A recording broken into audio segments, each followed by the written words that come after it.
तपस्या व अन्य जो महात्मा हुए सबके तप फल स्वरूप हम सब महादेव को याद कर रहे हैं। तो कथा प्रारंभ करिए। इससे पहले 2-3 मिनट के लिए मंगल भवन मंगलहारी उमा सहित जय जपत पुरारी। उमा के साथ महादेव जिनको याद करते हैं, ऐसे भगवान श्री हरि, भगवान प्रभु राम हमारा सबका मंगल कर।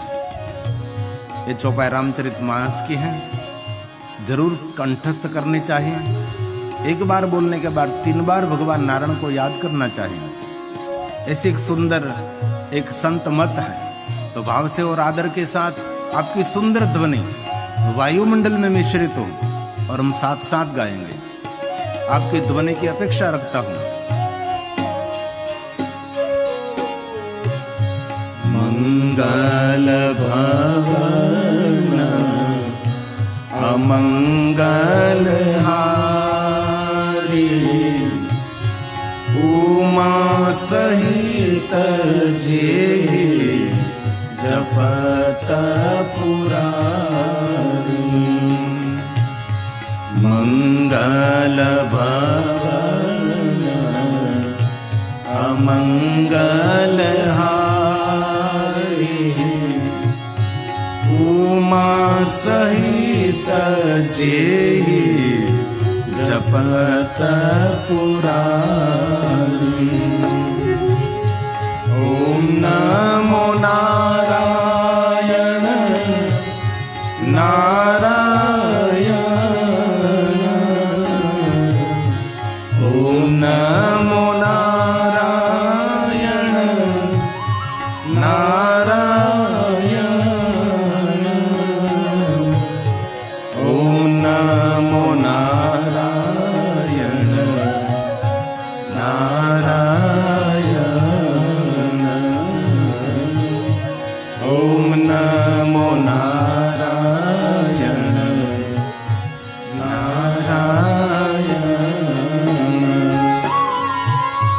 ओम नमो नारायण नारायण। ओम नमो नारायण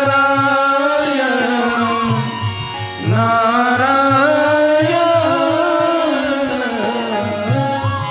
ओम नमो नारायण नारायण।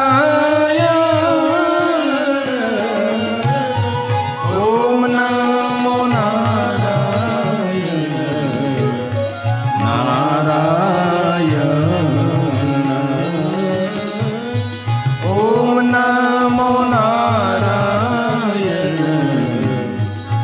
नारायण।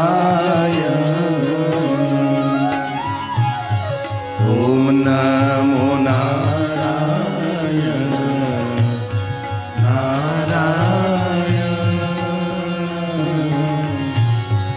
ओम नमो नारायण नारायण। ओम नमो नारायण नारायण। ओम नमो नारायण नारायण।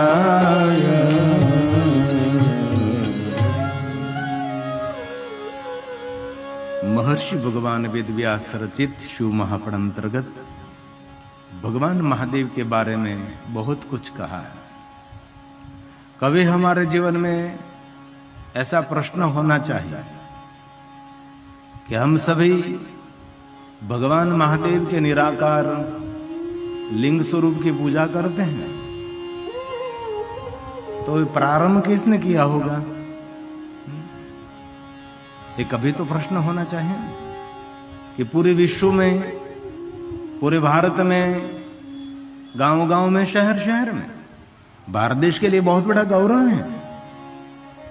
हमारा कोई शहर ऐसा नहीं, कोई गांव, कोई नगर, कोई महानगर, छोटा सा गांव भी नहीं है कि जहां शिव जी नहीं है। बाकी बहुत सारे संप्रदायों को मंदिर बनाना पड़ता है, लेकिन शिव जी तो विराजमान ही है। और शिव महापुराण ग्रंथ में बहुत सारी कट्टरता भी है। इतने श्लोक बोलकर एक कट्टरता आपके सामने प्रदर्शित नहीं करता। भगवान व्यास जी ने बहुत सारा आक्रोश व्यक्त किया है। जिस गांव में शिवालय हुई, इस गांव का पानी तो नहीं पीना चाहिए, इस गांव में पैर तो नहीं रखना चाहिए, लेकिन इस गांव के सामने नजर भी नहीं करनी चाहिए। ऐसी भगवान व्यास जी ने आक्रोश व्यक्त किया है। और वहां तक कह दिएगा, जिसके घर में महादेव के प्रति कोई भाव नहीं है, इस घर का भी कभी अन्न खाना नहीं चाहिए। संतों को कहा, इस घर का कभी भिक्षा भी लेनी नहीं चाहिए। ये शिव परंपरा है। जिसके मुख में महादेव का नाम नहीं, उसका मुख भी कभी देखना नहीं चाहिए। शिव के बारे में जो उलट सुलट बात करते हैं, उनके लिए तो इतना आक्रोश व्यक्त किया भगवान व्यास जी ने। आप में सामर्थ्य है तो उसका वध करे, वहां तक कह दिया। उसकी जीवा काट लीजिए, वहां तक कह दिया। और वेदना भी व्यक्त की कि कलयुग आने पर जिनकी कुल की परंपरा में महादेव है, जिनके कुल देवता महादेव हैं, जिनके इष्ट देवता महादेव हैं, एक कलयुग में प्रलोभन में रहकर अपने इष्ट देव को छोड़कर अन्य स्थान पर वो भटकने लगेंगे। ऐसे बहुत सारे श्लोक भगवान व्यास ने गाए हैं। और कलयुग में हम देख रहे हैं कि जिनके इष्ट देवता महादेव है, जिनकी कुल की परंपरा में शिव है, शिव के सिवा उनको कुछ दिखाई नहीं दे रहा था, आज ऐसे लोग भी महादेव को छोड़कर अन्य संप्रदाय में भ्रमित हुए हैं। इसलिए बहुत हृदय से मैं आदर के साथ आप सबको कहता हूं, सभी संप्रदाय श्रेष्ठ, सभी विचारधारा श्रेष्ठ हैं, सभी संप्रदाय के आचार्य श्रेष्ठ हैं, लेकिन आप आपका मंगल करना चाहते हैं तो कभी महादेव को भूलना नहीं चाहिए। शिव के बिना हमारा कभी उद्धार हो ही नहीं सकता। तो कभी प्रश्न होना चाहिए कि पहली महादेव के निराकार लिंग स्वरूप की पूजा प्रारंभ किसने किया? पहली पूजा किसने की होगी? प्रथम बार महादेव के लिंग स्वरूप का जिन्होंने दर्शन किया होगा, पहली बार भगवान महादेव को जिन्होंने जलाभिषेक किया होगा, महादेव का लिंग स्वरूप का प्रथम बार पूजन किया होगा, वो कौन होगा? कोई तो है जिन्होंने प्रारंभ किया है। और आपके बच्चे भी आपको पूछेंगे कि आप शिवलिंग की पूजा करते हैं, तो ये प्रारंभ किसने किया है? आजकल के बच्चे अपडेट हैं, हमारे से बुद्धि में आगे हैं, समझ में आगे हैं। अभी वर्तमान के युवा वर्ग को कभी निंदित नहीं करना चाहिए, उसका सम्मान करना चाहिए। कई लोग कहते हैं अभी का युवा धन बर्बाद हो रहा है। बर्बाद नहीं हो रहा है, दुनिया में कभी देखे तो खबर पड़े। आज का युवा धन बर्बाद नहीं, आज का युवा धन अपने विचारों से आबाद हो रहा है, आगे निकल रहा है। हमारे को कुछ भी पता नहीं, ये लोग कितने अपडेट हैं, कितने आगे निकल रहे हैं। इसलिए आपके बच्चे पूछेंगे कि पिताजी, माँ, तो शिवलिंग की पूजा कर रहे हैं, तो पहली पूजा किसने की? अभी एक छोटी से बालक ने मुझे प्रश्न किया था कि प्रभु श्री राम को 14 साल का वनवास क्यों? क्यों 13 साल नहीं? क्यों 16 साल नहीं? कितना बड़ा प्रश्न था। 14 साल ही क्यों? कितना बड़ा प्रश्न था। ऐसे आपके बच्चे भी प्रश्न कर सकते हैं। तो उसका जवाब कहां है? दूर नहीं है, मेरे साथ ही हैं। उनका जवाब है ब्रह्मा मुरारी सुराचित लिंगम। एकदम प्रेम पूर्वक आप प्रमाण के साथ उसको प्रत्युत्तर दे सकते हैं कि भगवान महादेव के लिंग स्वरूप की पहली पूजा ब्रह्मा ने और श्री हरि ने की है। ये प्रथम पूजा है, पहली बार। ये लिंगाष्टक की पहली पंक्ति है और महादेव के भक्तों को लिंगाष्टक कंठस्थ रहता है। लिंगाष्टक सभी शिवलिंगों की वंदना है। रोज लिंगाष्टक का पाठ भी करना चाहिए। इस विश्व में जितने शिवलिंग है, सभी शिवलिंगों की वंदना है। क्रमशः लिंगाष्टक एक वंदना है। तो वहां जवाब दे दिया कि ब्रह्मा और मुरारी ने भगवान महादेव के निराकार लिंग स्वरूप का पूजन किया। और जिस दिन भगवान महादेव के निराकार लिंग स्वरूप का पूजन हुआ और जिस दिन भगवान महादेव के लिंग स्वरूप का प्रागट्य हुआ, इस दिन को हम दिन के नाम से नहीं जानते, इस दिन को हम रात्रि नहीं कहते, इस दिन को हम शिवरात्रि नहीं कहते, इन दिन को हम महाशिवरात्रि कहते हैं कि जिस दिन भगवान महादेव जी लिंग स्वरूप में प्रकट हुए और ब्रह्मा और विष्णु ने पूजन किया है। एक बात और याद रखिए, 100 महाशिवरात्रि का पुण्य एक आद्रा नक्षत्र दे सकता है। माक्षर मास आद्रा नक्षत्र इस 100 महाशिवरात्रि का पुण्य देता है। जो कोई महादेव का पूजन करे आद्रा नक्षत्र माक्षर मास में, हर साल अलग अलग तारीख पर पड़ता है माक्षर मास आद्रा नक्षत्र। इस साल 9 तारीख 11वां महीना, बराबर है ना? आपने देखा पंचांग में तो 2025 में 9 तारीख 11वां महीना 2025 आद्रा नक्षत्र की अवधि रहती है। आपके आचार्यों को पूछ लीजिए, उस दिन दीप प्रज्वलित करने की महिमा है। जो कि हमारे गुजरात में कच्छ में कोई उसका प्रचार प्रसार नहीं हुआ, लेकिन दक्षिण भारत में उसको दीप उत्सव कहा जाता है। आद्रा नक्षत्र के पहले 5 दिन लोग अपने घर में दीपोत्सव करते हैं। मुझे भी पता नहीं था, मैं भी दक्षिण भारत में कथा गाने के लिए गया, रामेश्वर में कथा गा रहा था, तो मैं नगर में यात्रा करने के लिए निकला तो घर घर में दीप जल रहे, तो वहां के स्थानिक लोग मेरे साथ थे। मैंने पूछा ये क्यों दीपावली जैसा लग रहा है? तो बापू यहाँ आद्रा नक्षत्र माक्षर मास आ रहा है, उनको हम दीपोत्सव मनाते हैं। और मैंने शिव महापुराण में पढ़ा भी था कि आद्रा नक्षत्र माक्षर मास में भगवान शिव जी ज्योति के रूप में प्रकट हुए हैं, इसीलिए उसको ज्योति पर्व कहा जाता है। शिवालयों में भी दीपमाला प्रज्वलित करे आद्रा नक्षत्र माक्षर मास के दिन, अपने घर में भी सुंदर सुंदर दीपमाला प्रज्वलित करे। हो सके तो गाय माता का शुद्ध घी, ये न हो सके तो तिल का तेल अथवा सरसों का तेल। उस दिन विशेष प्रकार से घर में दीपोत्सव करना चाहिए, क्योंकि आद्रा नक्षत्र माक्षर मास के दिन भगवान शिव जी ब्रह्मा और विष्णु के सामने ज्योति के रूप में प्रकट हुए थे। इस ज्योति में से प्रादुर्भाव हुआ शिवलिंग का, इसीलिए हम शिवलिंग के आगे क्या बोलते हैं? ज्योतिर्लिंग। ज्योति शब्द इसीलिए क्योंकि ज्योति में से उसका प्रागट्य हुआ, ज्योति में से शिवलिंग प्रादुर्भाव हुआ, इसीलिए उसको हम ज्योतिर्लिंग बोलते हैं। और पहले भी कहा था कि 12 ज्योतिर्लिंग 100 करोड़ ज्योतिर्लिंगों की महिमा है। इसीलिए आप सबको याद रखना, आपके गांव के आचार्यों को आपको पूछना है कि आद्रा नक्षत्र माक्षर मास पड़ रहा है तो हम क्या क्या कर सके।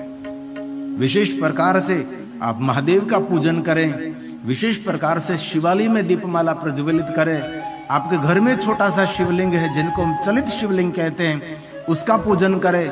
और विशेष प्रकार से आप 1 से लेकर 108 तक सहस्त्र तक भगवान महादेव के पार्थेश्वर पूजन भी कर सकते हैं। और भगवान स्वयं महादेव ने कहा कि जो आद्रा नक्षत्र माक्षर मास के दिन मेरा विशेष प्रकार से पूजन करता है वो मेरे प्रधान पुत्र कार्तिकेय समान मुझे प्रिय रहेगा। भगवान शिव जी का बड़ा पुत्र उसका नाम है भगवान कार्तिकेय। षडानन स्कंद मुर्गड़ मयूर का वाहन है जिनका, जो देवताओं के सेनापति हैं, जिनकी तपस्थली शैल पहाड़ कृष्णा नदी का तट है, जहां हमारा दूसरा ज्योतिर्लिंग मल्लिकार्जुन महादेव है और जहां हमारी शक्तिपीठ भ्रमरंबा देवी वहां विराजती है। वहां उसकी तपस्थली है, जो शैल पहाड़ पर रहते हैं। ये भगवान कार्तिकेय समान वो मुझे प्रिय रहेगा जो कोई मनुष्य आद्रा नक्षत्र माक्षर मास के दिन मेरा विशेष प्रकार से पूजन करे।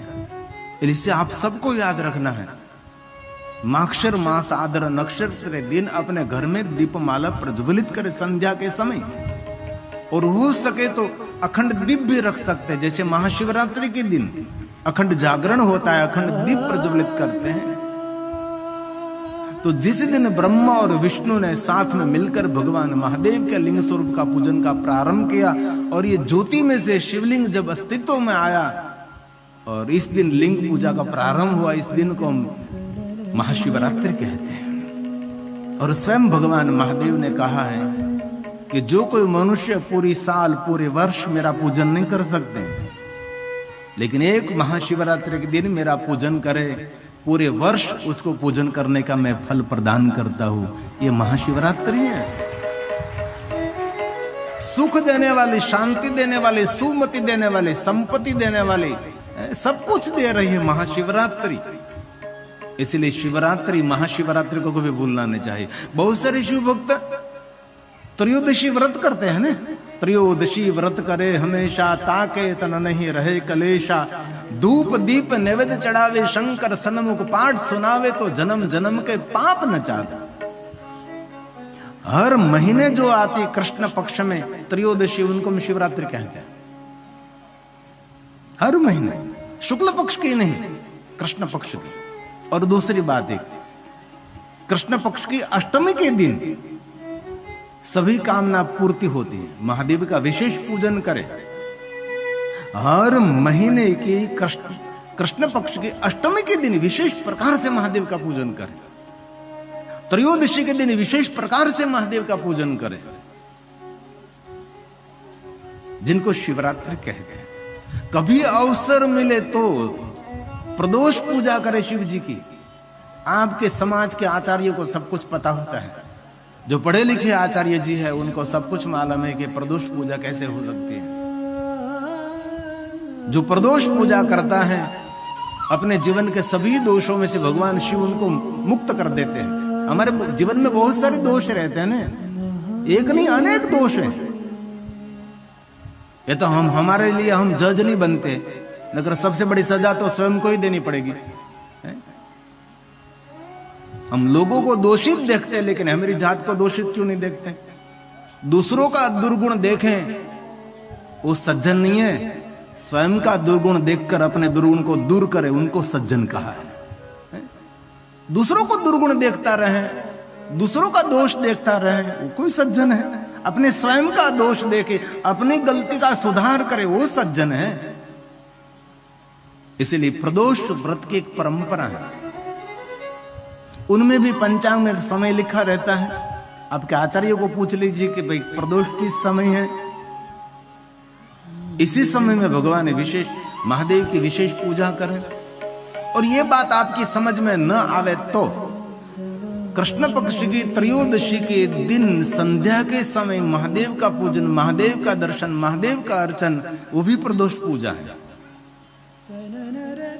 ये भी बात याद न रहे तो कृष्ण पक्ष की त्रयोदशी पूर्ण हो रही है, कृष्ण पक्ष की चतुर्दशी का प्रारंभ हो रहा है, दोनों तिथि का मिलन हो रहा है, उन समय को भी प्रदोष मान सकते हैं।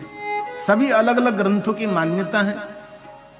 ये कुछ भी याद ना रहे तो कृष्ण पक्ष की त्रयोदशी के दिन सुबह में ब्रह्म मुहूर्त में द्विज चंद्र की उपस्थिति में, शुक्ल पक्ष का द्विज चंद्र 5:30-6 बजे दिखाई देता है, लेकिन कृष्ण पक्ष का द्विज चंद्र इस सुबह में दिखाई देता है।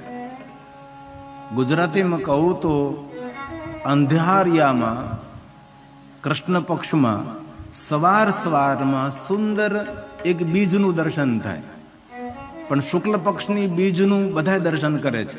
12 બીજના ધણીને સમરું નકળંગ નેજા ધારી, એ બીજને સૌ જાણે છે, પણ કૃષ્ણ પક્ષની જે બીજ જે સવારમાં બ્રહ્મ મુહૂર્તમાં ઉગે છે એનું દર્શન કરનારા કેટલા છે? એનું માતમ સમજનારા કેટલા છે? शिव परंपरा बिल्कुल ताजी तरोजी, अनसुनी अनकही। मुझे भी पता नहीं था, तो मैं पढ़ता रहा और बहुत सारे विद्वानों के आचार्यों के चरणों में बैठकर कुछ सीखता रहा, तब मुझे भी पता था। मैं भी छोटा था तब मुझे भी कुछ भी पता नहीं था। तो कृष्ण पक्ष की त्रयोदशी के दिन सुबह में ब्रह्म मुहूर्त में द्विज चंद्र की उपस्थिति में महादेव का पूजन करना, महादेव का मंत्र जाप करना, वो भी प्रदोष पूजा है। और एक दूसरी बात याद रखने जैसी, मुझे भी कभी कभी चिंता होती है कि कितना ही याद रखेंगे। हर बात कहता हूं याद रखने जैसी, याद रखने जैसी। याद भी कितना रहे। और कभी महाशिवरात्रि के दिन सुबह में जो आपको चंद्र दर्शन हो जाए तो चंद्र दर्शन नहीं है, वो स्वयं शिव जी का दर्शन है। महाशिवरात्रि के दिन सुबह में द्विज चंद्र, तो कार्तिक मास की कृष्ण पक्ष की त्रयोदशी में आपको सुबह में चंद्र दर्शन करना है। द्विज चंद्र, उसके दर्शन का बहुत बड़ा महात्मा ही है, लेकिन बहुत कम लोग, बहुत नहीं बत समझो, कोई है ही नहीं। तो महाशिवरात्रि के दिन सुबह में जो चंद्र दर्शन हो जाए तो समझ लेना महादेव का दर्शन हो रहा है। इस चंद्र के सामने बैठकर ओम नमः शिवाय, ओम नमः शिवाय, ओम नमः शिवाय, उसका महात्मा ही। गई साल की महाशिवरात्रि हमारी सूरत में कथा थी, तो सुबह सुबह में सुंदर चंद्र दर्शन हुआ था, एकदम पतला सा। महादेव के भाल में जैसे चंद्र है, बीमार चंद्र है, शिशु चंद्र, किशोर चंद्र, चंद्रशेखराय नमः, एकदम छोटा सा चंद्र है, महादेव ने अपने भाल में धारण किया। चंद्र की उपासना से हमारा प्रथम ज्योतिर्लिंग सोमनाथ महादेव भी है। तो याद रखना हम सबको, कथा श्रवण करके कुछ नवीनीकरण करना है, कथा श्रवण करके कुछ नया सीखना है, हमको परिवर्तन भी करना है स्वभाव में, व्यवहार में, वाणी में, विचारों में। जहां तक हम परिवर्तन नहीं करेंगे वहां तक कुछ नया आवर्तन नहीं होगा। कथा श्रवण करने के बाद कुछ जीवन में दिखाई देना चाहिए कि भाई हमने 9 दिन कथा सुनी, तो 9 दिन में हमने क्या ग्रहण किया, क्या सीखा, हमने क्या अनुसरण, क्या परिवर्तन हुआ। लेकिन कथा श्रवण करके और कुछ आप न सीखे तो कथा श्रवण करने के बाद एक बात का नियम लीजिए, मैं कम बोलूंगा, मैं ज्यादा से ज्यादा मौन रहूंगा। मौन रहने से आयु भी बढ़ती है, कीर्ति भी बढ़ती है, चेहरे का तेज भी बढ़ता है। मौन सबसे बड़ी साधना है। महादेव ने बहुत सारे व्रतों की श्रृंखला में कहा कि भवानी मुझे मौन बहुत प्रिय है, इसलिए कभी अन्न का उपवास न हो सके तो वाणी का उपवास करें। इस स्वयं महादेव ने कहा वाणी का उपवास करें, और वाणी का उपवास ना हो सके तो कभी कभी मोबाइल का भी उपवास करें। एक दिन मोबाइल नहीं मैं करूंगा, ये भी मोबाइल उपवास है, कलयुग का उपवास है। पूरे मोबाइल का उपवास ना हो सके तो ऐसा करो कि आज के दिन फेसबुक का उपवास है, मुझे फेसबुक आज के दिन में नहीं देखूंगा। ये भी उपवास ना हो सके तो एक दिन के लिए कहे व्हाट्सएप उपवास है मेरा। ऐसे भी व्रत आएंगे, डिजिटल व्रत जिनको कहा जाता है, डिजिटल व्रत। आने वाले समय में कितने आविष्कार हो गए पता नहीं, कितना कितना हमको देखने मिले। और जो मेरी उम्र के लोग हैं उनने तो कितना परिवर्तन देखा, क्या क्या हमने दुनिया देखी। देखो तो जरा, हम पढ़े तो केरोसिन के दीप के नीचे पढ़े, फानस से पढ़े, स्ट्रीट लाइट पर बैठकर हम पढ़े, और गांव में लाइट आ रही थी, थंबे खुड़ा रहे थे, तभी एक खड्डे खोदे हुए हमने देखा। हमने घर में फोन भी नहीं देखा, हमने ब्लैक एंड व्हाइट टीवी देखा। कितना अपडेट हुआ समय हम लोगों ने देखा। हमने तो कभी ऐसी कल्पना नहीं की थी कि ऐसा वीडियो कॉलिंग होगा, ये मोबाइल, ये स्मार्ट मोबाइल। मेरी उम्र के लोग हैं उन्हें तो कितना परिवर्तन देखा। मेरे से बड़े लोग हैं उनको भी कितना परिवर्तन देखने को मिला। अभी जो जन्म रहे बच्चे उनको ये देखने को नहीं मिलेगा। ये परिवर्तन हम लोगों ने देखा।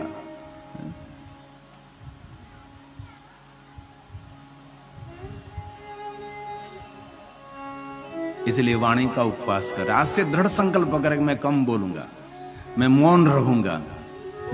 कोई पुरुष कहेंगे आज से मैं मौन रहूंगा तो उसकी पत्नी का मुझे बहुत आशीर्वाद मिलेगा। और कोई बहन आज से नियम धारण करेगी कि मैं आज से मौन रहूंगा, मौन रहूगी, तो उसके पति का मुझे करोड़ों आशीर्वाद मिलेगा। क्योंकि असंभव है ना, पुरुष तो मौन रह सकता, लेकिन ये पार्टी के पक्ष जो मौन हो जाए, कितना आनंद हो जाए। भगवान शिव जी को मौन प्रिय है, इसलिए आज से हम संकल्प करेंगे ज्यादा से ज्यादा मौन रहेंगे। और दूसरा संकल्प करेंगे आज से हम शांत रहेंगे। कथा श्रवण करने के बाद आजू बाजू सभी लोगों को हमारा परिचय होना चाहिएगा, मेरे जीवन में कुछ परिवर्तन हुआ है। एकदम शांत हो जाएंगे। सामने वाला कितना ही उग्र हो, कितना उग्र हो, लेकिन आपको शांत रहना है। ये आपका परिचय है। और तीसरा नियम आज से लेना है, मधुर बोलना है, मिठी वाणी बोलने। सामने वाला कितना ही कटु वाक्य बोले, कितना ही कड़वा बोले, लेकिन आपको आपकी वाणी की मधुरता कभी छोड़नी नहीं है। 3 नियम। और चौथा नियम आज लेना है, हम कभी किसी के बारे में गंदी बात करेंगे नहीं, कभी भी किसी के बारे में गंदी की बात सुनेगी भी नहीं। ये चौथा नियम। 5वां नियम लेना है, आज से हम शुद्ध शाकाहारी रहेंगे, यानी व्यसन मुक्त रहेंगे। ये 5 नियम आज से जो अनुसरण करेगा, आजू बाजू अड़के पड़के परिवार वालों को पता लग जाएगा क्या परिवर्तन है, क्या परिवर्तन दिखाई देता है। परिवर्तन, आप कपड़ा बदलते रहते हैं वो परिवर्तन नहीं है, अलग अलग यूनिफॉर्म पहनते हैं वो परिवर्तन नहीं है, परिवर्तन है स्वभाव। इसलिए मुझे तो भरोसा है कि इसमें से सभी लोग तो नहीं करेंगे, लेकिन कम से कम थोड़े लोग तो होंगे जो आज से 5 नियमों का अनुसरण करेंगे। ये 5 नियम गिरी बापू के दक्षिणा के लिए बने गए, ये मेरे लिए दक्षिणा रहेगी। आपको दिखाई देता क्या हुआ है, ये व्यवहार क्यों बदल रहा है, मेरे साथ रहते लोग क्यों बदल रहे हैं। आज से 5 नियम का अनुसरण करें, जीवन जीने का आपको आनंद आएगा, आपको मजा आएगी, अनुभूति तो करो, इसमें कुछ खर्च नहीं है। ये 5 नियमों का अनुसरण करने के बाद आपको कुछ लाभ न मिले, कुछ आपका परिचय अलग न हो जाए, तो नियम छोड़ देना, कोई बात नहीं। लेकिन आज से शुरुआत करें। कथा पूर्ण थे मौन, कथा पूर्ण थे, आज से मैं शांत रहूंगा, आज से मीठी वाणी बोलूंगा, हमारे शब्दों से किसी को दुख नहीं होना चाहिए। ये बात, ये महादेव जी ने सब कुछ कहा, पार्वती को कहा, पार्वती ये सब जीवन को श्रेष्ठ बनाने के लिए ये धीरे धीरे नियम का अनुसरण करें। तो त्रयोदशी की महिमा है, प्रदोष की महिमा है, महाशिवरात्रि की महिमा है, आद्रा नक्षत्र माक्षर मास की महिमा है। तो प्रथम और पहले शिवलिंग की पूजा किसने की? ब्रह्मा और विष्णु जी ने किया। ये लिंगाष्टक है। ब्रह्मा मुरारी सुरार्चित लिंगम। एक वक्ताओं की कला होती है, कुछ बात का प्रारंभ करते हैं, 1 घंटे तक दूर दूर आपको ले जाएंगे। किस बात से हमने बात शुरू की थी वो श्रोताओं को पता नहीं रहता, फिर वहां आना वो वक्तव्य की एक कला होती है। समाज का नेतृत्व वो कर सकता है जिनके पास श्रेष्ठ वक्तृत्व हो। जिनके पास बोलने की कोई शक्ति नहीं है वो कुछ भी नहीं कर सकता। इसलिए समाज का जो मुखिया है उनके पास बोलने की सुंदर कला चाहिए, विवेक सबर, सत्य सबर, प्रमाणिक स्फटिक बोले तो नेतृत्व कर सकता है ना, बाकी नहीं हो सकता। तो ये लिंगाष्टक की पहली पंक्ति है। ब्रह्मा मुरारी सुरार्चित लिंगम। तो प्रश्न होगा कि ब्रह्मा और विष्णु ने भगवान महादेव का लिंग स्वरूप का पूजन किया तो पुष्पों से किया, बिल्व पत्रों से किया, चंदन से, सौभाग्य द्रव्यों से कैसे पूजन किया होगा? प्रश्न होना चाहिए ना। ब्रह्मा और विष्णु ने महादेव के लिंग स्वरूप की पूजा की तो पूजा कैसे की होगी, किस सामग्री से पूजा की होगी? तो उनका जवाब है निर्मल भाषित शोभित लिंग। ब्रह्मा और विष्णु ने निर्मल भाव से महादेव का पूजन किया है। सबसे बड़ी शिव पूजा उसको कही जाती है जिनका हृदय निर्मल होना चाहिए, कोई मल नहीं जीवन में। ये महादेव की पूजा है, महादेव की उपासना है। पुष्प चढ़ाते चढ़ाते कभी मन में सोचना चाहिए कि पुष्प जैसा जीवन मेरा है? बिल्वपत्र महादेव को चढ़ाते चढ़ाते कभी भी संकल्प होना चाहिए कि बिल्वपत्र जैसा मेरा जीवन है, इतना पावन है, इतना पवित्र है, इतना औषधि युक्त है, क्योंकि बिल्वपत्र औषधि है। दूसरों के लिए कुछ उपयोगी है मेरा जीवन? इसीलिए हमारे हृदय का निर्मल भाव वो सबसे बड़ी शिव पूजा है। लेकिन ये बहुत कम देखने को मिलेगा, आपको भी मुझे भी। मलिनता से भरा हुआ हृदय महादेव की पूजा कर रहे हैं, वो क्रिया बनती है लेकिन पूजा नहीं बनती। महादेव ने स्वयं ने बहुत कुछ प्रवचन किया है। शिव महापुराण ग्रंथ में स्वयं शिव ने कहा है, शिव ने वहां तक कह दिया महादेव ने भवानी को, चूंकि भवानी और शिव जी का सुंदर संवाद है। शिव महापुराण कथा अत्र वक्ता महादेव, स्वयं शिव जी ही उनके वक्ता हैं। महादेव ने स्वयं ने कहा कि कोई छोटे से छोटे जीव को तृप्त करता है ना, वही मेरी पूजा है, उनमें मैं तृप्त रहता हूं। और कभी भी महादेव को जलाभिषेक करने के लिए जल के बाल्टी भरकर, जल का त्रावे का लोटा भरकर महादेव को जलाभिषेक करने के लिए जा रहे हैं, और घर से जल का लोटा लेकर निकले और किसी के, कोई सज्जन के घर पर कोई पक्षी को पानी पिलाने के लिए कुंडा लटक रहा है, उसमें पानी नहीं है, तो महादेव को जलाभिषेक करने के लिए जो जल है ना, ये पानी के कुंडे में अर्पण कर दो, वही महादेव का श्रेष्ठ जलाभिषेक हो जाएगा। ये स्वयं शिव ने कहा है। और घर से सुंदर तांबे का जल का लोटा लेकर गए और महादेव को अभिषेक करना है। और शिवालय के पटांगण में कोई वृक्ष पानी के बिना सूख रहा है, तो शिव ने कहा इस वृक्ष को पानी पिलाओ, वही मेरी पूजा है। ये सब कुछ महादेव ने गाया है। ये वृक्ष तृप्त हो जाएगा, मैं स्वयं तृप्त हो जाऊंगा, ऐसा स्वयं शिव ने गाया है। ये महादेव ने कहा सब कुछ। इसलिए हमारे हृदय का निर्मल भाव वो सबसे बड़ी शिव पूजा है। और आप देखो जरा शिव जी का जीवन चरित्र, महादेव के जीवन में कहीं जगह पर आपको कहीं मल नहीं दिखेगा मिलेगा, कोई कपट नहीं, कोई दंभ नहीं। शिव जी का जीवन आर पार है।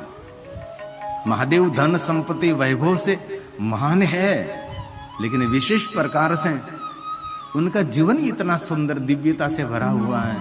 इसलिए विश्व के देवता जिनके चरणों में बैठते हैं, ये महादेव की महिमा है। तो कभी अवसर मिले तो लिंगाष्टक का पाठ भी करना चाहिए। ये पहली पंक्ति है। ब्रह्मा मुरारी सुरार्चित लिंगम निर्मल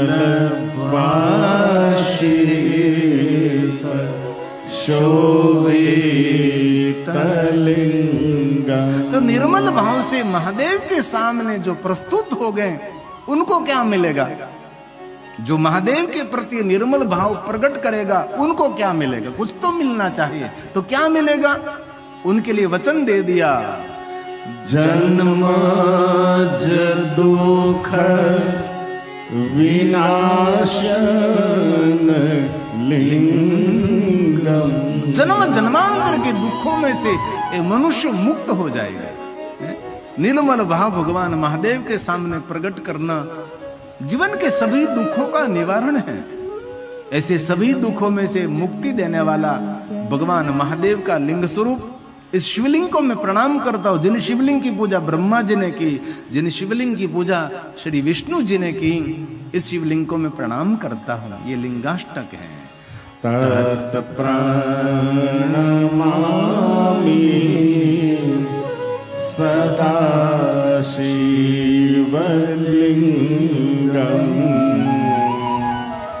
तत् प्रणमामि सदा शिवलिंगम। कई लोग के प्रश्न है कि भगवान शिव जी को कुमकुम नहीं चढ़ा सकते, और शिव जी की दुनिया तो भेद रहित दुनिया है, वहां किसी के लिए कोई पर्दा नहीं है। सूर असुर सबका स्वीकार वो शिव है। भस्मो और कुमकुम में कोई भेद नहीं देखते महादेव जी। महादेव को चंदन जितना प्रिय है, इतना ही कुमकुम प्रिय है।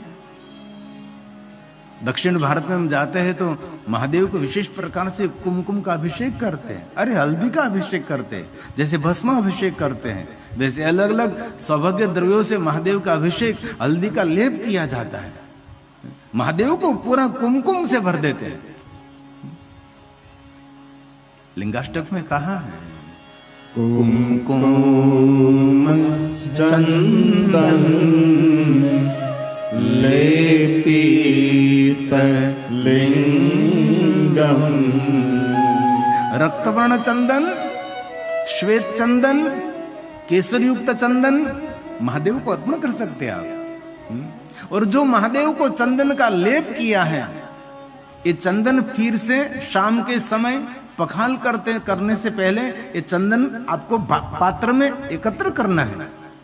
ये पानी में चला न जाए, ये सब कुछ वापस लेना है। हमारे काशी विश्वनाथ महादेव में चंदन का लेप होता है, लेकिन ये पुजारी ये भगवान महादेव को अभिषेक करने से पहले ये चंदन पात्र में एकत्र कर लेते हैं और भक्तों को प्रसाद में देते हैं। इसलिए कभी शिव जी को चंदन का लेप किया। और शिव महापुराण ग्रंथ में ये द्रव्य पूजा में कहा भी है कि कोई मनुष्य अपने हाथ से चंदन घिसकर, ये बाजार में जो मिलती है डब्बी वो चंदन ही, वो तो केमिकल है। इस चंदन की बात नहीं कर रहा हूं, सुखड़ जो उरसे पर तख्ते पर ताकत लगा घिसना पड़ता है, ऐसे चंदन बनाना पड़ता है। ऐसे अपने हाथ से चंदन बनाकर जो भगवान महादेव को चंदन का लेप करता है, इस मनुष्य को इंद्र भी कभी पराजित नहीं कर सकेगा। ये चंदन के लेप की महिमा है। इतना सामर्थ्य उनको मिलेगा जो चंदन का लेप करते हैं। महादेव को चंदन का लेप करे, कभी कभी अवसर मिले तो करिए आप। बाकी व्यस्त जीवन में तो कब पूरा हो जाएगा पता नहीं। बच्चे बड़े हो जाएंगे, आप बूढ़े हो जाओगे, अफसोस रह जाएगा हमने तो कुछ भी नहीं किया। इसलिए हजारों हजारों करोड़ों करोड़ काम छोड़कर शिवालय जाकर अपने हाथ से चंदन बनाओ, महादेव को सुंदर चंदन का लेप करो। शिव जी को चंदन का लेप करोगे तो आपको ठंडक मिलेगी, आपको अंदर से महसूस होगा कि अरे मुझे कुछ एहसास हो रहा, अनुभूति हो रही है। और शिव की अनुभूति वही शिव जी का दर्शन है, और दूसरा दर्शन क्या हो सकता है।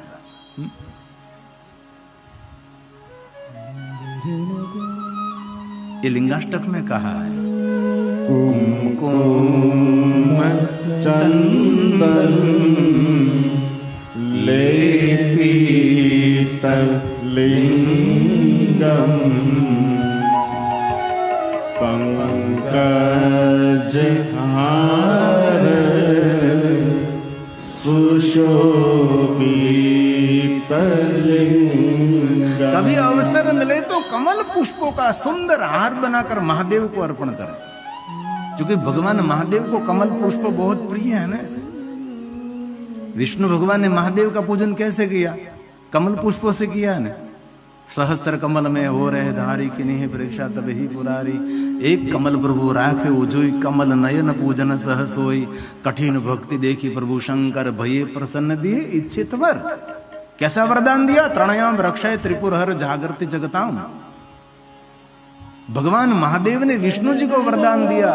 कैसा वरदान? चक्र दिया, जिनको हम सुदर्शन चक्र कहते हैं।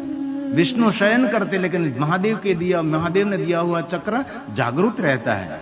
स्वयं विष्णु की भी रक्षा करते हैं और सभी जगत की भी रक्षा करते। त्रणायाम रक्षाय, महादेव ने विष्णु भगवान को चक्र दिया। और एक बात और कहता हूं कि महादेव कैसे देवता हैं, शास्त्र विद्या भी शिव दे सकता है और शस्त्र विद्या भी भगवान शिव दे सकता है। महादेव सहस्रम कमल बलिमाधाय, कमल बलिमाधाय पदयो। भगवान विष्णु की शिव भक्ति। पुष्पदंत महाराज नेत्र कमलम गतो भक्ति उद्रेकः परिणतिम सोचक्र वपुषा त्रयाणां रक्षाय त्रिपुर हर जाग। हे महादेव, हे महादेव, हे महादेव, त्रयाणां रक्षाय त्रिपुर हर जागर्ति जगता। इसलिए कभी आपको योग्य समय मिले तो जरूर विष्णु जी को याद करके महादेव को कमल पुष्प अर्पण करें। वैसे तो शिव महापुराण ग्रंथ में पूरी पुष्प पूजा है। किस प्रकार के पुष्प महादेव को अर्पण करने से क्या फल मिलता है। कनेर के पुष्पों की महिमा, जे पुष्पो कोई न चढ़े महादेव न चढ़े, धतूरा ना पुष्पो, आंकड़ा ना पुष्पो, आंकड़ा पुष्पो महादेव ने चढ़ावती शत्रुना ત્રાસમાંથી મનુષ્ય મુક્ત બને। એટલે આંકડાના ફૂલોથી મહાદેવની પૂજા કરવી। કાશી વિશ્વનાથમાં થાય, મહાકાલેશ્વરમાં થાય। આંકડાના ફૂલો ચડાવવાથી શત્રુના ત્રાસમાંથી મુક્ત માણસ થઈ જાય। હમણાં જે કોઈ શહેરમાં કથા હતી, હું પગથિયા ઉતરતો તો એક બેન પેન ને કાગળ લઈને ઉભી રહી કે બાબુ તમે કોઈ નામ કહેતા કોઈ ફૂલ ચડાવવાથી શત્રુના ત્રાસમાંથી મુક્તિ મળતી, એ ફૂલ કયું? मैं कहूँ तो ये पहला कहो तमारो दुश्मन कौन, शत्रु कौन? तो बेन की ये हूँ न कहूँ तो मैं कहता तो हूँ फूल नो नाम नहीं आपू। પછી મને બેને કહ્યું કે ખાનગીમાં કહું છું અને હું એ તમને ખાનગીમાં કહું છું માઇકમાં। બેને એવું કહ્યું કે ઓર બીજો જ કોઈ શત્રુ નહીં પણ સાસુ નામનો મોટો શત્રુ છે, એના ત્રાસમાંથી મુક્ત થવું છે મારે। જો સાસુ નામના શત્રુના ત્રાસમાંથી મુક્તિ મેળવવા માટે દુનિયાનું કોઈ ફૂલ નથી, એ ગુજરી જાય ત્યારે એના ફૂલ ગંગામાં પધરાવજો। આપણે અસ્થિને ફૂલ કહીએ ને,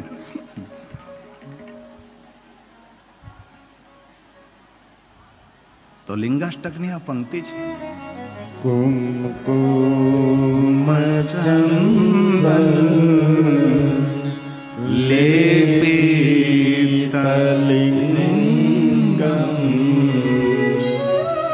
पंकजहार सुशोभितलिंगम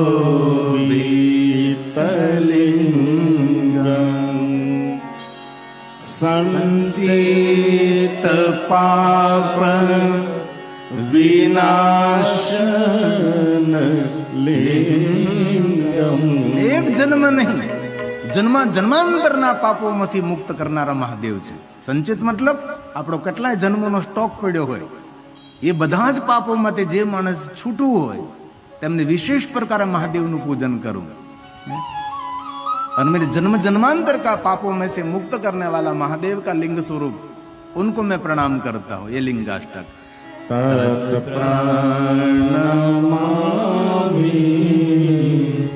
सदा शिवलिंगम तत्प्रणमामि सदा शिवलिंगम। तो पढ़े लिखे भाइयों बहनों को मेरी एक नम्र विनंती है, जो पढ़े लिखे इसमें जिनके पास अक्षर ज्ञान है, वो रोज एक बार लिंगाष्टक का पाठ करें। रोज ना कर सके तो सोमवार के दिन जरूर लिंगाष्टक का पाठ करें, और सोमवार के दिन न हो सके तो महीने में एक बार त्रयोदशी के दिन, ये भी न हो सके तो 12 मास में एक बार तो कर सकते हैं। महाशिवरात्रि के दिन विशेष प्रकार से लिंगाष्टक का पाठ करें। और जो कोई मनुष्य लिंगाष्टक का पाठ करते उनके लिए वचन दिया है। अंतिम पंक्ति लिंगाष्टकमिदं पुण्यं यः पठे शिवसन्निधौ। महादेव के सामने बैठकर जो कोई पाठ करे तो शिवलोकं वाप्नोति शिवेन सह मोदते शिवेन सह मोदते। तो 12 मास में एक बार शिवरात्रि समनास्ति, महाशिवरात्रि समान कोई रात्रि भी नहीं है। सभी व्रत आपसे न हो सके तो महाशिवरात्रि का जो कोई व्रत करते हैं उनको सभी व्रतों का फल मिलता है। जो कोई महाशिवरात्रि का व्रत करते हैं उनके लिए सभी मनोकामना पूर्ण होती है।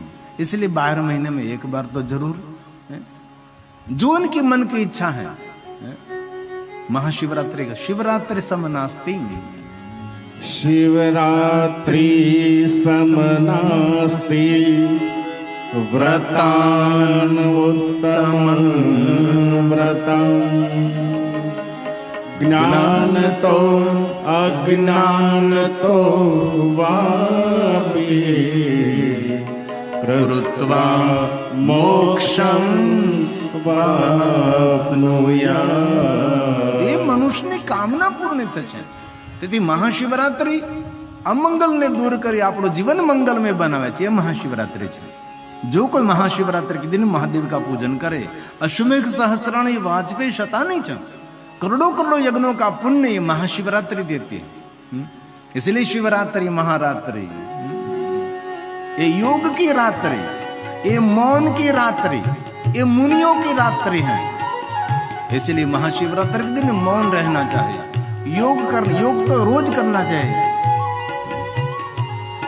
व्यायाम और प्राणायाम तो मेरे जीवन का एक अंग होना चाहिए. लोग नहीं करता व्यायाम, नहीं करते प्राणायाम. एक पंक्ति बोलेंगे.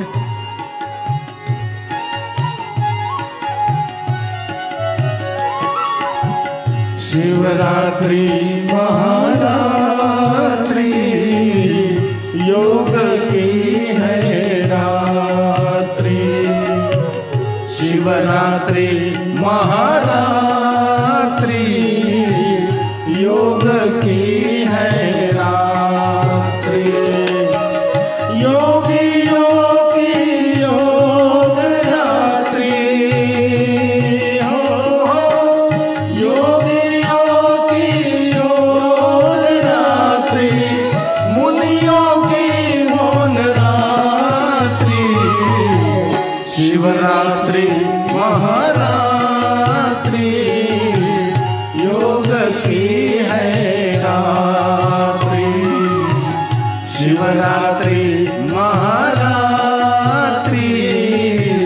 योग की है रात्रि। ये महाशिवरात्रि राजराजेति महाराजेति महाशिवरात्रि।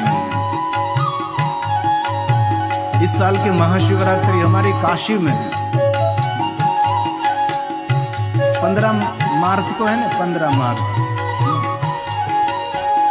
पहली कथा सोमनाथ में, दूसरी कथा काशी विश्वनाथ में।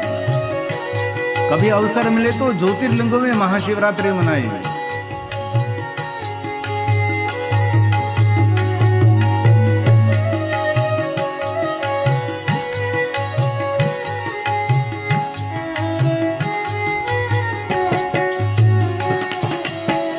ब्रह्मा विष्णु करे आराधन, लिंग प्रकट की है ये रात्रि।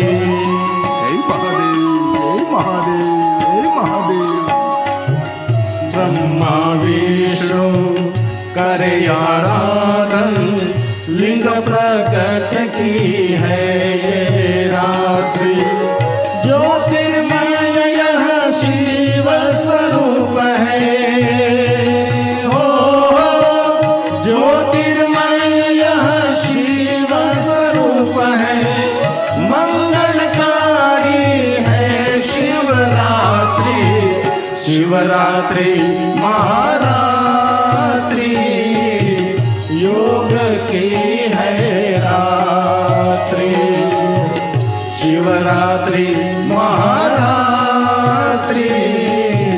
योग की है रात्रि। रोज योग करें। खेती का काम करते उनके लिए तो योग ही खेती है। जो कुछ कामकाज नहीं करते उनके लिए जरूरी है व्यायाम प्राणायाम।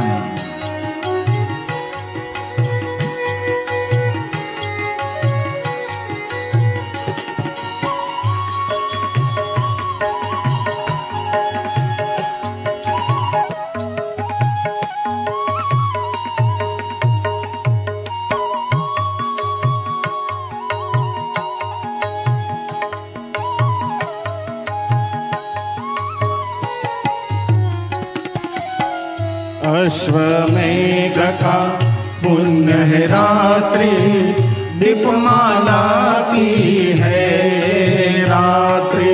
जय महादेव, जय महादेव। मेघ का पुण्य है रात्रि, दीपमाला की है रात्रि। सब देवों आराधे शिव को, सब देवों आराधे शिव को। आई है महाशिवरात्रि, शिवरात्रि महारात्रि, योग की है रात्रि। शिवरात्रि महारात्रि, योग की है रात्रि। ये महाशिवरात्रि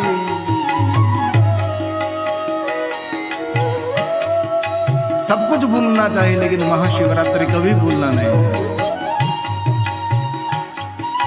महाशिवरात्रि के दिन शिवालय में जाकर महादेव के शिवलिंग का दर्शन न हो सके तो बाहर से शिव जी के शिखर का दर्शन कर लीजिए, आपका सर ऊंचा रहेगा, कभी नीचा देखना नहीं पड़ेगा। ये महादेव के शिखर दर्शन की महिमा है।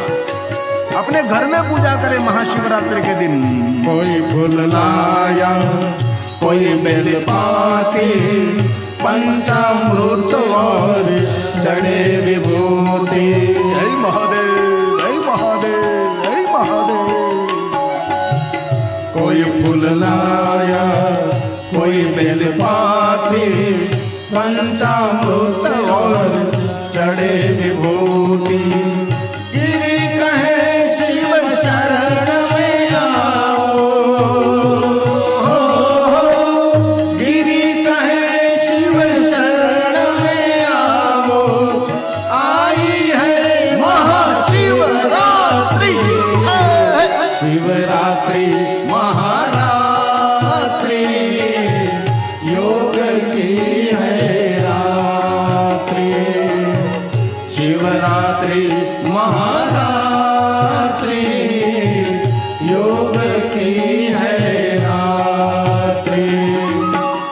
योगी योगी योग रात्रि हो, योगी योगी योग रात्रि, मुनियों की मौन रात्रि।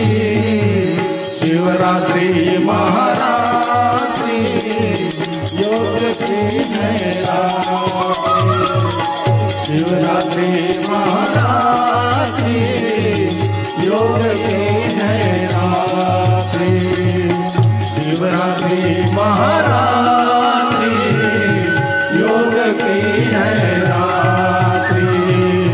शिवरात्रि महारात्रि, योग की है रात्रि। शिवरात्रि महारात्रि, योग की है रात्रि। इसीलिए नित्य नित्य नित्य महादेव का पूजन ना कर सके। शिव कितने उदार हैं। एक महाशिवरात्रि के दिन उनका पूजन करें, पूरी साल पूजा का फल मिलता है। कभी तो शिवालय जाइए आप, महादेव आपकी प्रतीक्षा करते हैं और 24 घंटे प्रतीक्षा करते हैं। 24 घंटे शिवालय खुला रहता है, आपकी प्रतीक्षा करते। क्यों करते हैं? एक बार तो मेरे पास आओ, एक बार आओ, मैं आपका भाग्य बदल सकता हूं। इसलिए महादेव जी आपकी प्रतीक्षा करते हैं। पहुंचना तो पड़ेगा ना आपको। जहां पहुंचने मात्र से मनुष्य जन्म जन्मांतर के पाप कर्मों से मुक्त हो जाएगा और वहां से पुण्य मिलेगा उनको।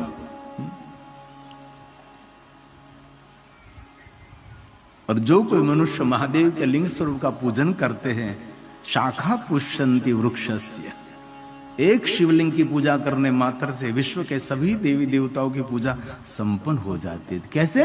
तो कि जैसे वृक्ष के मूल में जल का सिंचन करते हैं, तो मूल के द्वारा डाली डाली को जल मिलता है, और डाली डाली को जल मिलेगा तो पत्ते पत्ते को जल मिल जाएगा। कोई गुजराती में कहो तो कोई वृक्ष ने આપણે લીલું રાખવું હોય તો કે પાંદડા પાંદડા કાંઈ પાણી પાવા ન જઈએ, અને પાંદડાને પાણી પયા કરો ઝાડવું સુકાઈ જાય। એ વૃક્ષને જીવંત રાખવું હોય તો વૃક્ષના મૂળમાં જલ અર્પણ કરવું પડે. તો શિવ કોણ છે? શિવ આપણા સૌનું મૂળ છે. જો વૃક્ષને જીવંત રાખવું હોય તો વૃક્ષના મૂળમાં જલ અર્પણ કરવું પડે. તો આપણે પણ આપણા પરિવારને, આપણા જીવનને પુલકિત રાખવું હોય, ખીલેલું ને ફેલેલું રાખવું હોય તો મહાદેવનું પૂજન કરવું, મહાદેવનું અર્ચન કરવું. આ શ્લોક બ્રહ્માજી બોલ્યા, શાખા પુષ્યંતી. બ્રહ્મા નારદને કહે છે, આ પ્રસાદ બ્રહ્માજીનો છે. નારદને કહે છે કે નારદજી, એક શિવની પૂજા કરવાથી સૌની પૂજાનું ફળ મળે છે. જેવી રીતે વૃક્ષના મૂળમાં પાણી અર્પણ કરીએ અને દરેક પત્તાઓને જલ મળી જાય છે, એવી રીતે શિવાર્ચન કરવાથી વિશ્વના દરેક દેવતાઓનું અર્ચન સંપન્ન બને છે. એવા કોઈ દેવ નથી કે એકની પૂજા કરો સૌની પૂજા થઈ જાય. ભલે કોઈ કહેતા હોય તો એનું ઘરનું કહેતા હશે એ. કારણ કે કલયુગમાં એક પુરાણનું નામ છે ઘરનું પુરાણ. આપણા ઋષિ મુનિઓના પુરાણમાં એક પુરાણ ઘરનું પુરાણ શરૂ થયું છે. પોતાનું બનાવેલું પુરાણ હોય છે. એવું ન હોય, શાસ્ત્ર સંમત હોય છે. તેથી બ્રહ્મા સ્વયં બોલ્યા છે, નારદજી, શાખા પુષ્યંતિ વૃક્ષસ્ય વૃક્ષ મૂલસ્ય સેચના ऐसे ही तद वदस्य वपुर विश्वं पुष्यन्ते च शिवार्चना पुष्यन्ते च शिवार्चना. इसीलिए તદવદસ્ય, એ જ રીતે જે રીતે વૃક્ષના મૂળમાં જલ અર્પણ કરીને દરેક પત્તાઓને જલ મળે છે, એવી જ રીતે એક મહાદેવનું કોઈ અર્ચન કરે છે, શિવાર્ચન કરે છે, તે મનુષ્ય દરેક દેવતાઓનું અર્ચન પૂજન કરે છે. એકમાં અનેક છે, એ શિવ છે. અરે ત્યાં સુધી કહ્યું કે આપણી સનાતની પરંપરામાં પ્રધાન દેવતા 5, એક ઘરના 3 ને બાકીના 2. જો ચૂંટણી થાય તો શિવજી જીતે, કારણ કે પાર્વતી, ગણેશ અને શંકર ભગવાન એ 3 એ, વિષ્ણુ ભગવાન ને સૂર્યનારાયણ, આપણા 5 દેવતા અહીંયા આપણે જે પંચાયત પૂજા કરીએ છીએ આપણે. તો 5 દેવતાઓની અલગ અલગ આપસે પૂજા ન થાય તો એક શિવની પૂજા કરો, પંચાયત પૂજા પણ પૂર્ણ થઈ જાય છે. આવા ભગવાન મહાદેવ છે, આવા ભગવાન શિવ છે. એવા કોઈ આપણી પાસે દેવતા નથી કે એકની પૂજા કરો ને સૌની પૂજા થાય. સંભવે નહીં સર્વથા. કોઈ દેવ એસા આપણી પાસે એવા દેવ નથી કે એક દેવતાની પૂજા કરો અને સૌ દેવતાની પૂજા થઈ જાય. એક ભગવાનની પૂજા કરો ને પંચાયત પૂજા પૂર્ણ થાય, એવા આપણી પાસે બીજા કોઈ દેવ નથી. એક ભગવાન શિવ છે કે શિવની પૂજા કરવાથી પંચાયત પૂજા પૂર્ણ થાય છે. એકસ્ય તે અર્ચના દેવ પંચાયતન પૂજનમ જાયતે અન્ય સૂરે ચૈવ સંભવે નહીં સર્વથા સંભવે નહીં સર્વથા. इसलिए भगवान महादेवની વિશેષ પ્રકારે પૂજા, અર્ચન, દર્શન માણસે જો પોતાનું સર્વ કલ્યાણ કરવું હોય તો જીવનના હજારો નહીં અગણિત કામો છોડી અને મહાદેવનું શિવાર્ચન, મહાદેવનું પૂજન કરવું જોઈએ. આપણા ગામમાં શિવાલય હોય તો જવું જોઈએ. મહાદેવે સ્વયં કહ્યું છે, શિવસ્ય વચનમ, શિવસ્ય વચનમ યથા. મહાદેવનું વચન છે. કેવું વચન છે? શિવ ગંગેતિ વિજ્ઞયમ. શિવાલયની આસપાસ કોઈ જગ્યાએ જલ હોય તો એ જલ સામાન્ય જલ નથી, એને શિવ ગંગા જલ સમજવું. વાવડી હોય, કૂપ હોય, નદી હોય, સરોવર હોય, પુષ્કર, કાંઈ પણ હોય, શિવાલયની આસપાસ કોઈ જગ્યાએ જલાશય હોય એ જલ ગંગા જલ માનવું. જો ગંગા જલ ન મળે તો એનો ગંગા જલ તરીકે ઉપયોગ કરી અને ભગવાનનું વિશેષ પ્રકારે પૂજન કરવું. શિવ ગંગેતિ વિજ્ઞયમ શિવસ્ય વચનમ યથા, એ મહાદેવનું વચન છે. તેથી મનુષ્ય માત્રે ભગવાન મહાદેવની પૂજા કરવી, મહાદેવનું અર્ચન કરવું, મહાદેવનું દર્શન કરવું. પૂજતાભ્યા પિતૃભ્યામ પરમાનંદ એ વહી. જેમને આનંદ નહીં, પરમ આનંદ મેળવવો હોય તેને મહાદેવની પૂજા કરવી. આવું શિવ મહાપર્ણ ગ્રંથ કહે. હું તો મધ્યસ્થી છું, હું તો એક શિક્ષકનું કામ કરું છું. જે આચાર્યો પાસેથી મેં મેળવ્યું ને હું જે શીખ્યો એ તમને કહું છું. परमानंद लाभार्थे शिवलिंग पर पूज्यते. विशेष प्रकार से महादेव का पूजन करें. जिनको जीवन का मूल आनंद उठाना उनके लिए है. पूजिताभ्यां पितृभ्यां परमानंद एवं पूजिताभ्यां पितृभ्यां तो परमानंदम् एव हि. परमानंदं लाभार्थं शिवलिंग प्रपूज्य. विशेष प्रकार से पूजा करें. शिवलिंग प्रपूज्य. विशेष प्रकार से महादेव का पूजन करें. हमारे सबके माता पिता हैं, जो अपने माता पिता समझकर जो शिवलिंग की पूजा करते, पीठ की पूजा करते, कृपा धिक्यम वर्धते वर्धते, उन पर दिन प्रतिदिन भगवान महादेव की कृपा की वृद्धि रहती है. इसलिए ब्राह्मण, क्षत्रिय, वैश्य, शूद्र, प्रतिलोमज सब भगवान महादेव की पूजा के अधिकारी. किम बहुन के मनुष्य, जितना अधिकार मैं पुरुषों को दे रहा हूं इतना अधिकार नारी को भी दे रहा हूं. शिव जी के दरबार में कोई भेद नहीं है पुरुष है नारी, लेकिन पवित्रता प्रधान होनी चाहिए. ऐसा नहीं कहा कि पुरुषों को अधिकार है. जितना अधिकार पुरुष शरीर को इतना अधिकार नारी शरीर को भी है. किम बहुन के मनुष्य, सबको मैं मनुष्य अधिकार देता हूं तो स्त्रीणापि तथा अन्यथा सबको अधिकार है, लेकिन पवित्रता होनी चाहिए तब भगवान महादेव का पूजन करे. इसीलिए शिव जी की पूजा दो व्यक्ति कर सकता है. एक तो भीगे वस्त्रों पहनकर, दूसरे अनटच कोरे वस्त्रों पहनकर. कहीं को सांसारिक कार्य में जो वस्त्र आपने नहीं पहना है, ऐसे संपूर्ण नख पग नख से मस्तक शिखा के शिखर तक जो संपूर्ण पवित्र हैं, ऐसे भगवान महादेव का पूजन करें. जो अपवित्र हो गर्भगृह में जाकर कभी शिव जी की पूजा न करें. और दूसरी बात, कभी देवालय शिवालय जाते अपवित्र अवस्था में कोई देव मूर्ति को स्पर्श नहीं करना चाहिए. कई लोगों को आदत होती है देव मूर्ति को स्पर्श करके प्रणाम करते हैं. नहीं, हमारा आचार्य जी भगवान की पूजा कराते इससे पहले पवित्राकरण कराते हैं. पवित्राकरण कराने के बाद आपको मूर्ति को स्पर्श करने का अधिकार देते हैं. आज में जल देते, विष्णु भगवान को याद करके जल पी जाए, 3 बार बोले ओम वैष्णव नमो वैष्णव वैष्णव, 3 बार बोलते हैं ना, विष्णु भगवान को याद करके जल पी जाए. और जल पीते समय विष्णु को याद करना ही चाहिए. जल पीते समय भगवान श्री हरि भगवान नारायण को याद करना चाहिए. भोजन करते समय धन्वंतरी भगवान को याद करना चाहिए, क्योंकि भोजन ही हमारी औषधि है, हमारा जीवन है. भोजन करते पहले माता अन्नपूर्णा को याद करें, भोजन करने से पहले धन्वंतरी भगवान को याद करें.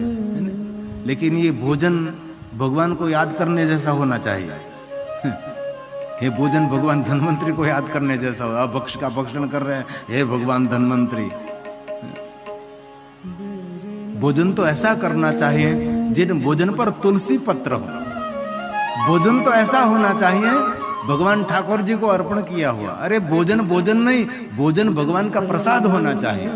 ऐसा भोजन करना चाहिए. भक्ष का भक्षण कभी नहीं. और वर्तमान युग में शुद्ध शाकाहारी रहना वो सबसे बड़ा तप है.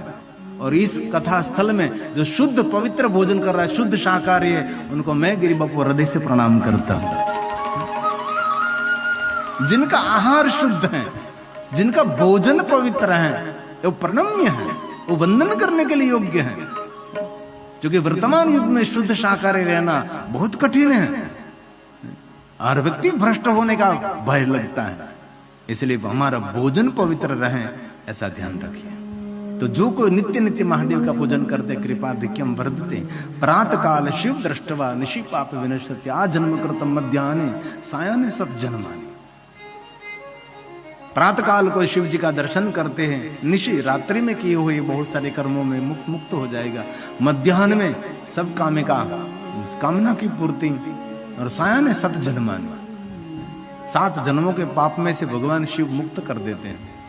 और जो कोई तीनों समय महादेव का दर्शन करता है, मेरु कांचन दता, गवा कोटि करोड़ों करोड़ों गाय, मेरु पर्वत समान सुवर्ण का दान, ऐसे बहुत सारे दान का पुण्य 3 समय शिव जी के दर्शन मात्र से पुण्य मिलता है, ऐसा भाव शिव महापुराण ग्रंथ में प्रकट किया है। लिंगोत्पत्ति श्रुता शुभा श्रुत्वा यस्या प्रभावेन दुख नाशो भवेदिह। जो कोई कथा श्रवण करते हो मनुष्य अपने जीवन के सभी दुखों में से मुक्त हो जाएगा। श्रुत्वा यस्या प्रभावेन, एक कथा के प्रभाव मात्र से मनुष्य अपने जीवन के दुख से मुक्त हो जाएगा। प्रयाग तीर्थ में सूत पुराण का संबोधन हुआ है, जो कि कथा प्रयाग तीर्थ में चल रही है ना। धर्म क्षेत्रे महाक्षेत्रे गंगा कालिंदे संगमे प्रयागे परम पुण्य ब्रह्मलोकस्य वर्तमने। जहाँ गंगा यमुना और माता सरस्वती विराजमान है, वहां भगवान की कथा सूत पुराण जी कह रहे हो, भगवान व्यास के प्रसाद स्वरूप ये कथा वहां संपन्न है। इसलिए शौनक आदि महात्मा सूत का संबोधन करते हैं। सूत सूत महाभाग, हे महाभाग्यवान, हे महाभाग्यवान। भगवान महर्षि वेद व्यास जी के सद शिष्य हैं। महादेव के परम भक्त हैं सूत पुराणे जी, और भगवान व्यास भी महादेव के भक्त हैं। भगवान महर्षि वेद व्यास जी ने बहुत सारे तीर्थों की यात्रा की और कहीं मन नहीं लग रहा था। यात्रा करते करते काशी नगर में पधारे और काशी नगर में पैर रखा तो इतने भगवान महादेव के लिंग स्वरूप संख्या न विद्य थे। जहां देखो वहां शिवलिंग शिवलिंग शिवलिंग शिवलिंग शिवलिंग शिवलिंग। काशी में इतने महादेव के लिंग स्वरूप है, अभी तक किसी ने गिनती नहीं की। कभी अवसर मिले तो तिल भांडेश्वर वहां एक बहुत बड़ा शिवलिंग है, तिल तिल बढ़ता रहता है। अभी अवसर मिले तो मृत्युंजय महादेव है, वह हजारों की संख्या में मेरे ब्राह्मण देवता मृत्युंजय मंत्र का जाप करते। उनके लिए नहीं, उनके जजमानों के लिए करते हो। पूरे दिन मंत्र जाप करते हैं, संकल्प करके जजमानों को, उनके लिए कुछ भी नहीं, वो निरंतर जजमान के मंगल के लिए करते हैं। ऐसे हजारों ब्राह्मण आपको देखने को मिलेंगे मृत्युंजय महादेव के सानिध्य में। ये है तिल भांडेश्वर, अब जो टेलीविजन में देखो, ये काशी में है। ऐसे तो बहुत सारे शिवलिंग है जो कि काशी में रहना पड़ता है। एक भी गली ऐसी नहीं जहां शिवलिंग नहीं है। हमने तो गली, और काशी की शोभा छोटी छोटी गली है, और कोई भी गली गंगा के तट पर आपको पहुंचा देगी। ये काशी नगरी है। इस साल के महाशिवरात्रि की कथा काशी नगर में है। हमारे नंदा परिवार के माध्यम से, जामनगर निवासी नंदा परिवार ने, उमेश भाई नंदा परिवार है, उसने पहली कथा भीमाशंकर में की थी और दूसरी कथा उसने सोमनाथ महादेव ने की, और इस साल की तीसरी कथा उसकी काशी विश्वनाथ महादेव ने वाराणसी में गंगा के तट पर है। और हमारे राजकोट के जज साहब के जजमान के पद पर हमारे सोमनाथ महादेव ने कथा है। शिवरात्रि की, महाशिवरात्रि की पहले की कथा सोमनाथ में है, सागर दर्शन में है, सागर के तट पर और सोमनाथ महादेव की एकदम नजदीक। हर साल हम सोमनाथ में एक कथा करते। कच्छ से बहुत सारे भाई बहन आते हैं, और कभी अवसर मिले तो ज्योतिर्लिंगों में निवास करना चाहिए। शिवपुराण में तो कहा है कि बाकी रहा हुआ सभी जीवन ज्योतिर्लिंगों में निवास करना चाहिए, लेकिन ये तो नहीं कर सकते क्योंकि बाकी कुछ रहता ही नहीं। बाकी रहा हुआ जीवन, शेष जीवन थोड़ा सा रहा तो ज्योतिर्लिंगों में निवास करे। ऐसे बहुत सारे महात्माओं को मैंने देखा है, उसकी जो अंतिम अवस्था है ज्योतिर्लिंग में चले जाते हैं, वहां रहकर वहां प्राण छोड़ते हैं। लेकिन आप बाकी रहा शेष जीवन ज्योतिर्लिंगों में बिता नहीं सकते तो रुद्र रात्रि 11 रात्रि रहे। ये भी न हो सके तो नवरात्रि, सप्तरात्रम, पंचरात्रम, त्रिरात्रम, एक रात्रि को ज्योतिर्लिंगों में निवास करता है ना, उसकी भी अंतिम रात्रि ये मंगल में उजाला ही उजाला हो जाएगा, प्रकाश ही प्रकाश हो जाएगा। ये महिमा ज्योतिर्लिंगों की है।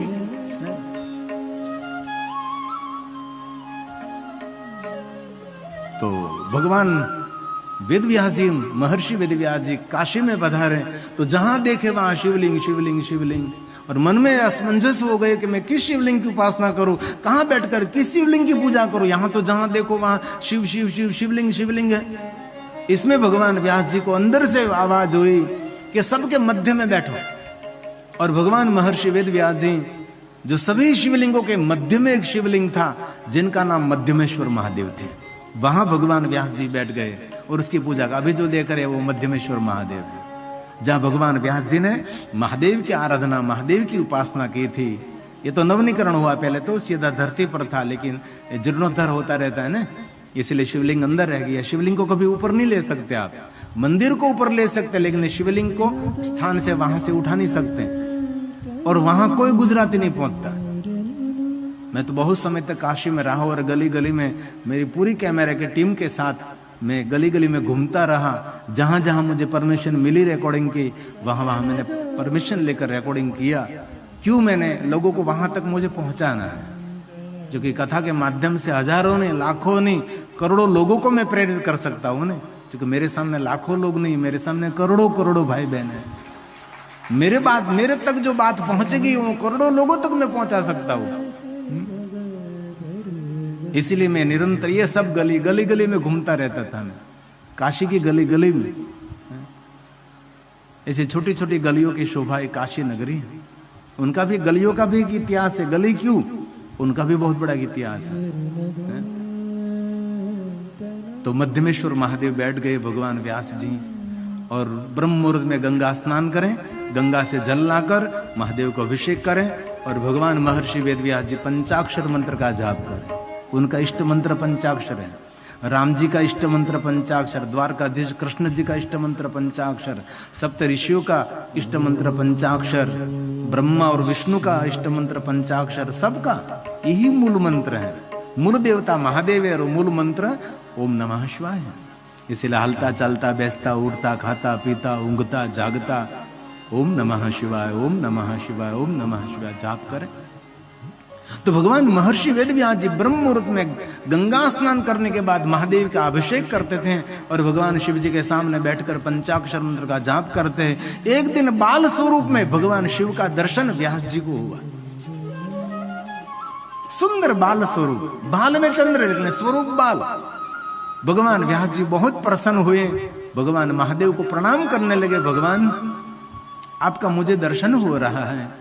और भगवान शिव जी ने बाल स्वरूप में भगवान व्यास जी को वचन दिया कि व्यास आप क्या करना चाहते हैं मुझे पता है, इसलिए मैं आपको वरदान देता हूं कि सारी दुनिया के कंठ में तो लक्ष्मी, सारी दुनिया के कंठ में तो माता सरस्वती निवास करेगी, सारी दुनिया के जीवा पर तो माता सरस्वती निवास करेगी, लेकिन व्यास आपके कंठ में, आपके हृदय में, आपके जीवा पर मैं स्वयं नीलकंठ निवास करूंगा। ये व्यास जी है। ये भगवान महर्षि वेदव्यास जी की शिव भक्ति की महिमा है। शिव महापुराण ग्रंथ में सब कुछ है। इसीलिए सूत पुराणी कौन है? महर्षि वेदव्यास जी के सदशिष्य हैं। ये गा रहे हैं सूत सूत महाभाग। सूत सूत महाभाग लिंगोत्पत्ति श्रुता शुभा श्रुत्वा यस्या प्रभावेन दुःखनाशो भवेदिह दुःखनाशो भवेदिह। जो कोई कथा श्रवण करते हैं उस मनुष्य को अपने जीवन के दुखों में से मुक्ति मिलेगी, ऐसा भगवान का वचन है। अने भगवान शिव तो ऐसे एक देवता है, जीवन के सभी दुखों में से महादेव मुक्त कर सकते हैं, लेकिन थोड़ी प्रतीक्षा करने, धैर्य तो होना चाहिए ना। धैर्य जरूरी है। महापुरुषों का श्रेष्ठ लक्षण है धैर्य। धैर्य के बिना क्या हो सकता है? कोई देवता जिस दुखों में से मुक्त नहीं कर सकते, ऐसे दुख में से महादेव आपको मुक्त कर सकते हैं। जन्म मृत्यु जरा व्याधि पीड़ितम कर्म के बंधनों में से कोई मुक्त नहीं कर सकता, लेकिन महादेव आपके कर्मों के बंधन से भी मुक्त कर सकते हैं। बंधे से बंधे मिला छुड़ाने का क्या उपाय? कर सेवा निर्बंध की तो पल भर में छुड़ाए। भगवान शिव जी का नाम मुक्तेश्वर महादेव है, इसलिए महादेव का विशेष प्रकार से आराधन करे। बोला भव दुखर जो हमारा, एक भव नहीं भो भव ना दुखर नारा महादेव जी।